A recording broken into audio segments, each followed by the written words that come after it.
All right, so we got a Chevrolet 5.3 motor. Temperature gauge is not reading, so it's sending the radiator fans into overdrive and they just won't shut off.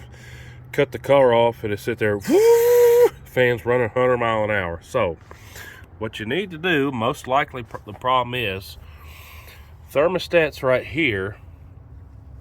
Well, this plug right in here beside it, right there, this plug right here, that's your coolant temp sensor. It's not reading, 98% chance because this is old and dirty. This Suburban right here has got 200,000 miles on it and that's never been changed. So if you're having the same problem where the sensor's not reading and your fans are going wild, I recommend changing out the thermostat, which is right here, and this sensor. I'm actually in a big hurry this morning, so I'm just going to change out the sensor and hopefully it works. But you can take this whole mess off, or since I'm in a hurry, I think I'm going to see if I can just get at that sensor without taking this mess off real quick. All right, this thing's in my way too much, so I'm going to take it off. Take that off. Take that hose off right there, just squeeze them. Take this off where your air filter is, and then take this off, undo that screw, and then it's going to be easier for me to get to that plug. Oh yeah, much easier. Got that big mess off.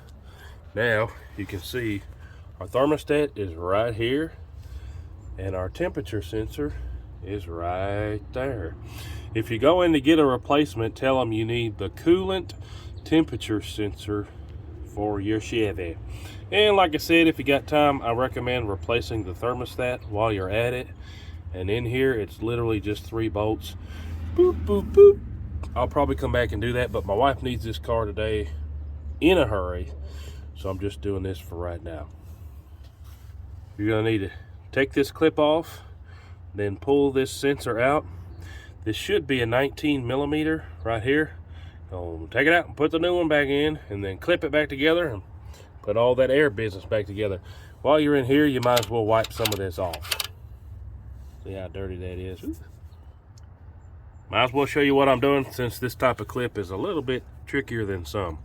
This is like some kind of little safety clip. And first you got to pull that up with a screwdriver, and then you can get this sensor, or this clip, off of the sensor.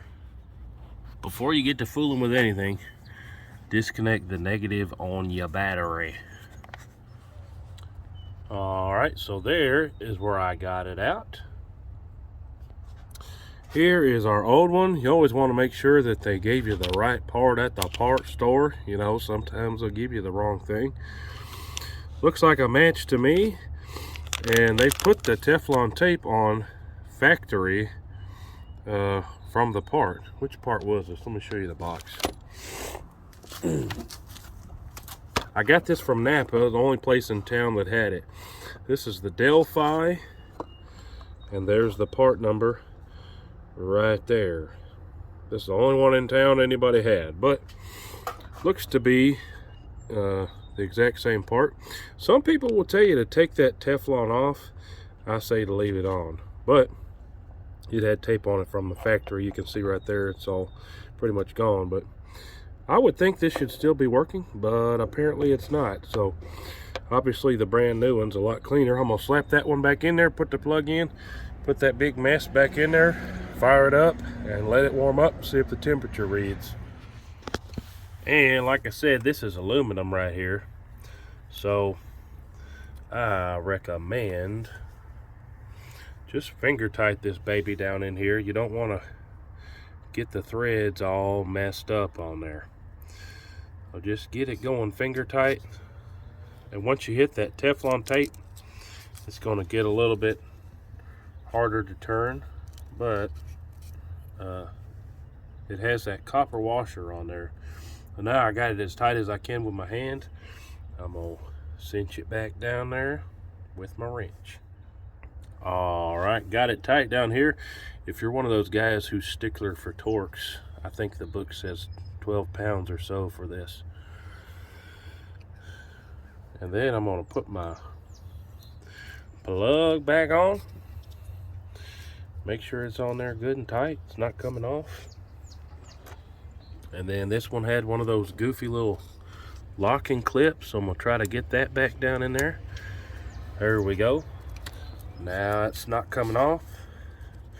Now I'm gonna hook up all this mess right here. Wipe some of this out.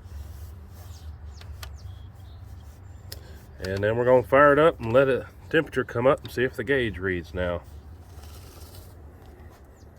All right, now I got this baby on there. Make sure you get all these real tight. That one down there and this up here. Cars these days got all these goofy computer sensors, and if you don't have these seals tight and air's getting out, then your stuff's not going to run right. So now I'm going to fire this thing up. Need to just connect the battery back, then we'll see if the temperature comes up now where it wasn't before. All right, so I just took it around the block. You can see the coolant temp is now coming up to read about 180, 190, where it was not reading before, and it was causing those fans to run like wild in overdrive mode because that temp sensor wasn't working. But got the new one in, $40-some part. Piece of cake using some simple tools. That literally took me 10 minutes. Appreciate y'all watching. That's all it was.